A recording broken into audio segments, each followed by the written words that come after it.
Sa respiration est profonde, parce que l'instant est unique, historique.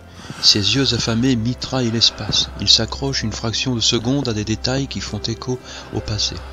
C'est un chamboulement, une mise à jour après plus de 40 ans d'absence. C'était sa grande peur, il ne voulait pas savoir. Il voulait vivre avec ce que sa mémoire avait gardé de cet endroit, un endroit mythique, à nul autre pareil. Il ne voulait plus y revenir. Francis Suisse, le chef de file des mousquetaires de Dunkerque Natation dans les années 60, est pourtant revenu dans ce qui fut son berceau sportif, les bains dunkerquois. L'homme tente de combattre ses émotions qui finissent par l'emporter. Au bord du bassin Alfred Dumont, Francis Suisse livre ses sentiments empreints d'un trouble contenu. Plutôt la désolation.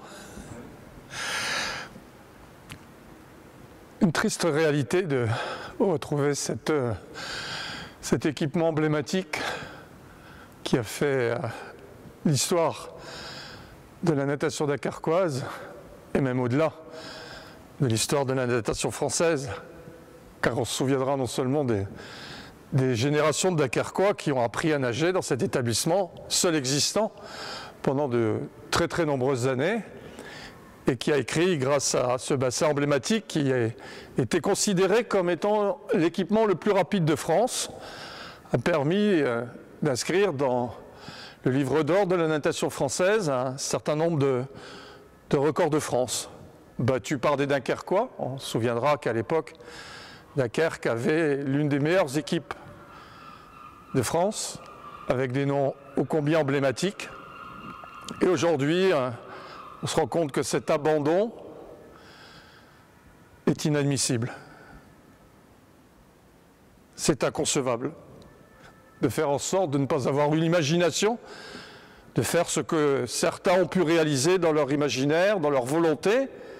Si j'avais qu'un exemple à citer, ce serait celui de la transformation de la piscine de Roubaix, qui aujourd'hui est un lieu culturel emblématique et qui fait qu'on a traduit dans l'histoire un établissement qui aujourd'hui est visité par des milliers de curieux d'une époque qui a marqué l'histoire.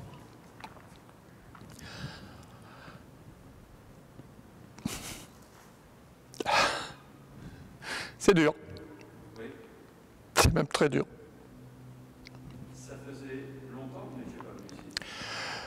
Je ne suis jamais revenu dans cet établissement depuis 1973, date à laquelle j'ai vécu à contre-cœur la fermeture de cet établissement au motif politique de l'ouverture de la piscine Paul Haussmann.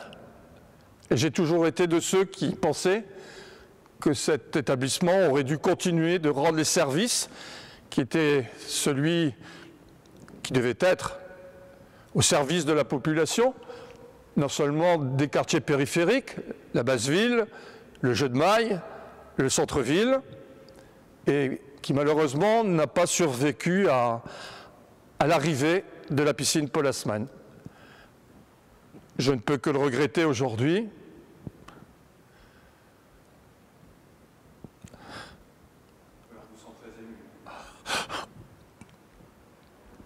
Vous savez, cet établissement représente tellement de souvenirs agréables, pas seulement pour moi, car il y a des centaines, des milliers de Dunkerquois qui pourraient sûrement encore mieux en parler que je ne pourrais le faire.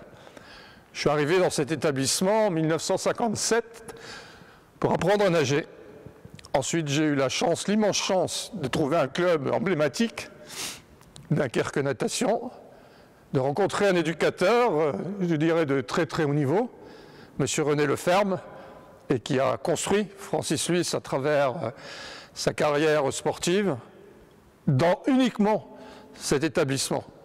Donc si on faisait effectivement, je dirais, un recul de l'histoire de ce qui a été l'histoire de Dunkerque Natation, l'histoire de tous ces Dunkerquois et Dunkerquoises, et l'histoire, bien sûr, de Francis Suisse, je pense qu'effectivement, il faudra un sacré volume d'écriture pour recenser tout ce qu'ici a été vécu, non seulement dans le bassin, bien sûr, mais aussi à l'extérieur, quand il y avait une vraie vie.